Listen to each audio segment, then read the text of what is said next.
Ross whirled the rope which had been meant to bring him down around Lal. He lashed the tribesman's arms tight to his body before he knelt to cut loose his fellow time-traveler. Lal now huddled against the far wall of the cup, fear in every line of his small body. So apparent was this fear that Ross felt no satisfaction at turning the tables on him. Instead, he felt increasingly uneasy. "What is this all about?" he asked McNeil as he stripped off his bonds and helped him up. McNeil massaged his wrists, took a step or two, and grimaced with pain. "Our friend seeks to be an obedient servant of Lurga." Ross picked up his bow. "The tribe is out to hunt us?" "Lurga has ordered out of thin air again that any traitors who escaped are to be brought in and introduced to him personally at the sacrifice for the enrichment of the fields. The old gift of blood and life at the spring sowing." Ross recalled grisly details from his cram lessons. Any wandering stranger or enemy tribesman taken in a raid before that day would meet such a fate. On unlucky years when people were not available, a deer or wolf might serve. But the best sacrifice of all was a man. So Lurga had decreed from the air that traitors were his meat? What of Ash? Let any hunter from the village track him down. "We have to move fast," Ross told McNeil as he took up the rope which made a leading cord for Lal. "Ash would want to question the tribesmen about this second order from Lurga." Impatient as Ross was, he had to mend his pace to accommodate McNeil. The man from the hill post was close to the end of his strength. He had started off bravely enough, but now he wavered. Ross sent Lal ahead with a sharp push, ordering him to stay there, while he went to McNeil's aid. It was well into the afternoon before they came up the stream and saw the fire before the cave. "Macna!"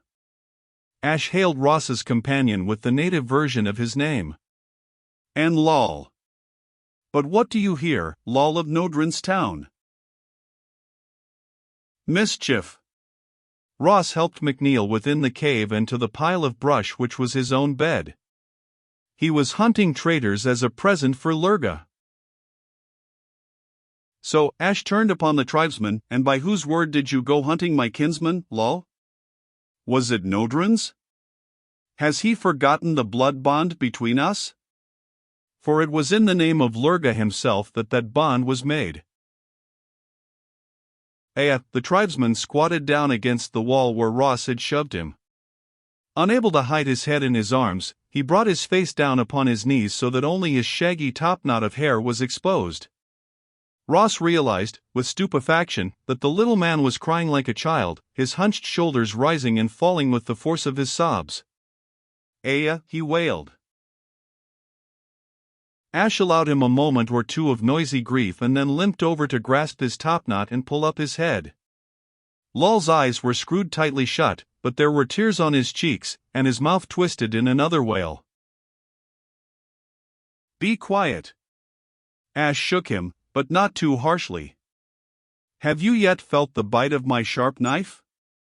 Has an arrow hold your skin? You are alive, and you could be dead.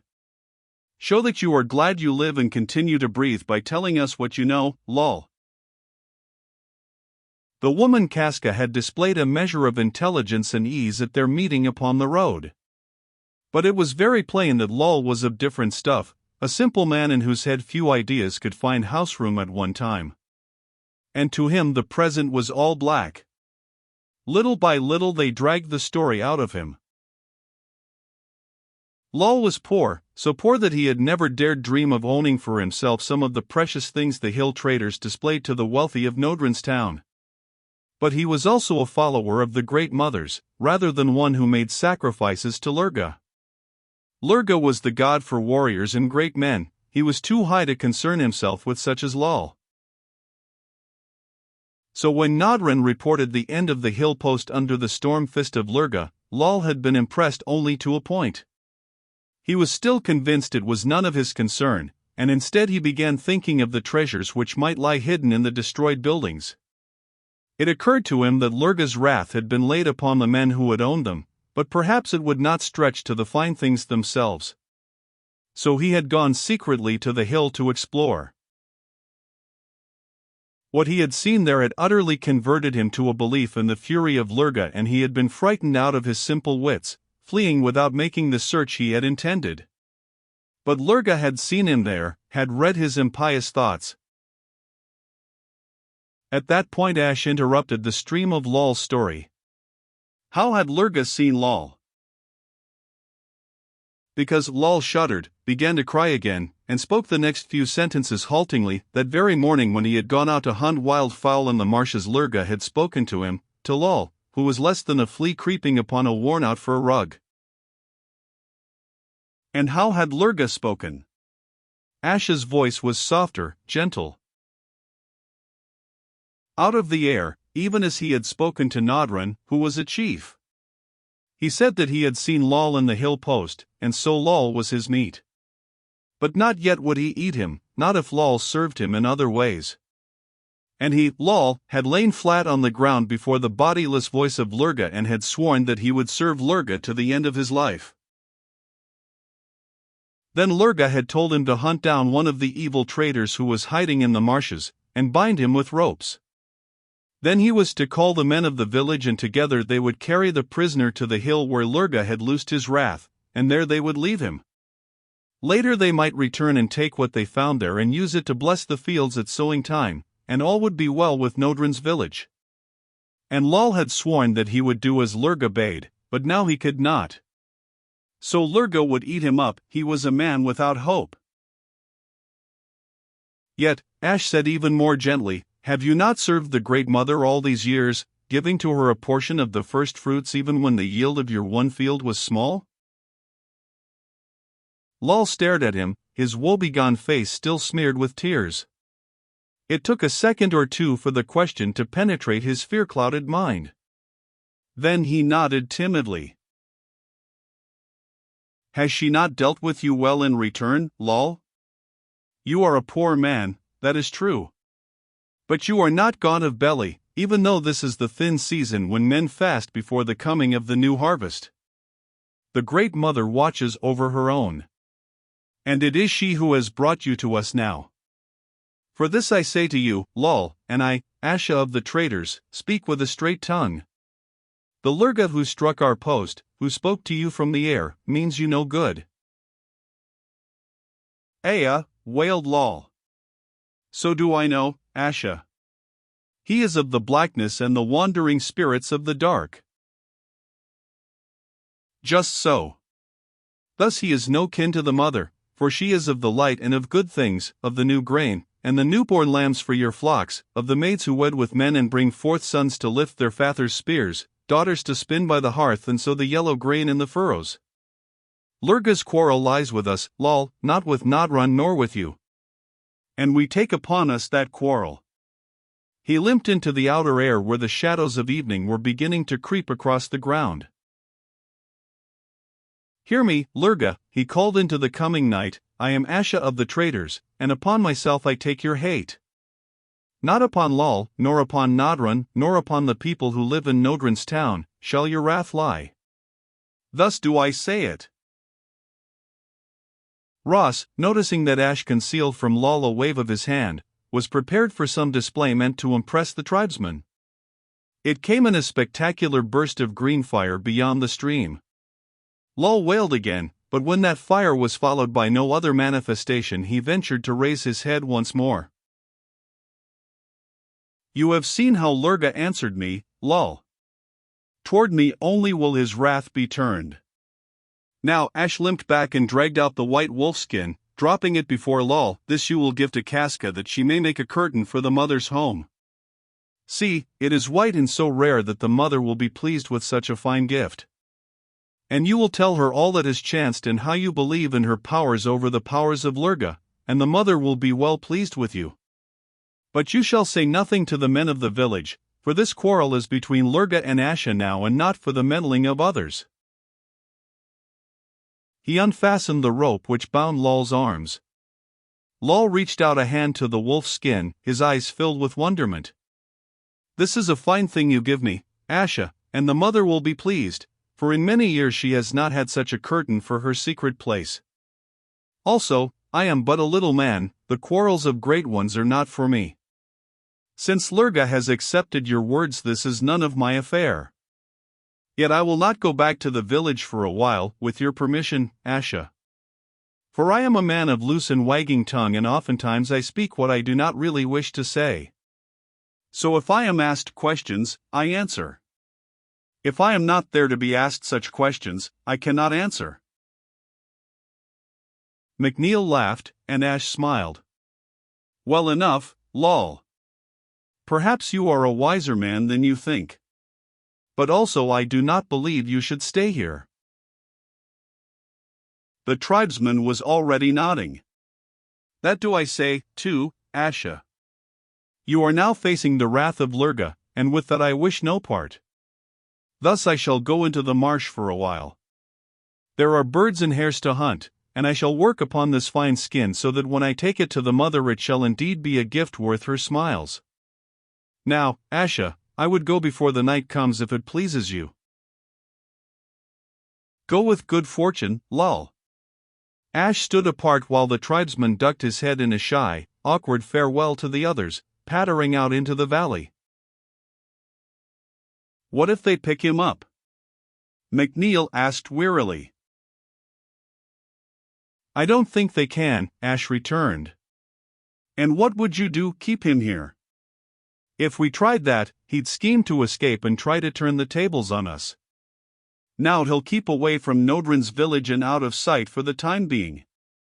Lol's not too bright in some ways, but he's a good hunter. If he has reason for hiding out, it'll take a better hunter to track him. At least we know now that the Reds are afraid they did not make a clean sweep here. What happened, McNeil?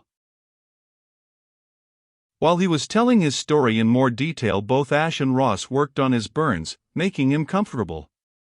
Then Ash sat back as Ross prepared food. How did they spot the post? Ash rubbed his chin and frowned at the fire.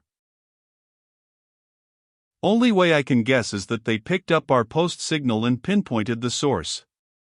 That means they must have been hunting us for some time. No strangers about lately? McNeil shook his head. Our cover wasn't broken that way. Sanford was a wonder. If I hadn't known better, I would have sworn he was born one of the Beaker folk. He had a network of informants running all the way from here into Brittany. Amazing how he was able to work without arousing any suspicions. I suppose his being a member of the Smiths Guild was a big help. He could pick up a lot of news from any village where there was one at work. And I tell you, McNeil propped himself up on his elbow to exclaim more vehemently, there wasn't a whisper of trouble from here clear across the channel and pretty far to the north.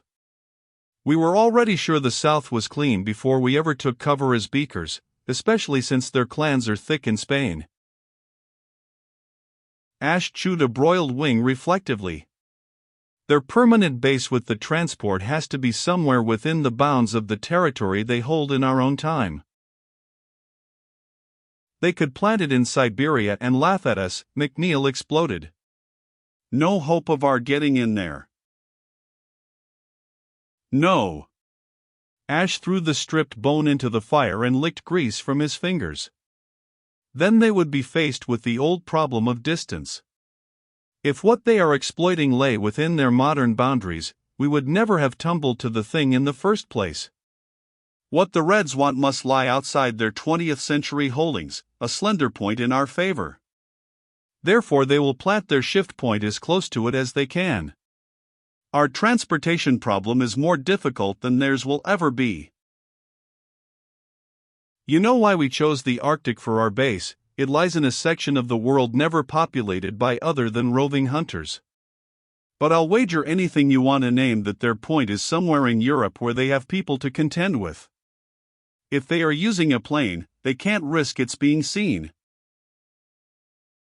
I don't see why not, Ross broke in. These people couldn't possibly know what it was Lurga's bird magic. Ash shook his head. They must have the interference with history worry as much as we have. Anything of our own time has to be hidden or disguised in such a way that the native who may stumble upon it will never know it is man-made. Our sub is a whale to all appearances. Possibly their plane is a bird, but neither can bear too close an examination. We don't know what could result from a leak of real knowledge in this or any primitive time, how it might change history. But, Ross advanced what he believed to be the best argument against that reasoning. Suppose I handed Lol a gun and taught him to use it. He couldn't duplicate the weapon, the technology required lies so far beyond this age. These people couldn't reproduce such a thing. True enough. On the other hand, don't belittle the ingenuity of the Smiths or the native intelligence of men in any era. These tribesmen might not be able to reproduce your gun, but it would set them thinking along new lines. We might find that they would think our time right out of being. No, we dare not play tricks with the past. This is the same situation we faced immediately after the discovery of the atom bomb. Everybody raced to produce the new weapon and then sat around and shivered for fear we'd be crazy enough to use it on each other. The Reds have made new discoveries which we have to match, or we will go under. But back in time we have to be careful, both of us, or perhaps destroy the world we do live in. What do we do now? McNeil wanted to know. Murdoch and I came here only for a trial run. It's his test. The sub is to call for us about 9 days from now. So if we sit tight, if we can sit tight, McNeil lay down again, they will take us out. Meanwhile we have 9 days. They spent 3 more days in the cave. McNeil was on his feet and impatient to leave before Ash was able to hobble well enough to travel. Though Ross and McNeil took turns at hunting and guard duty, they saw no signs that the tribesmen were tracking them.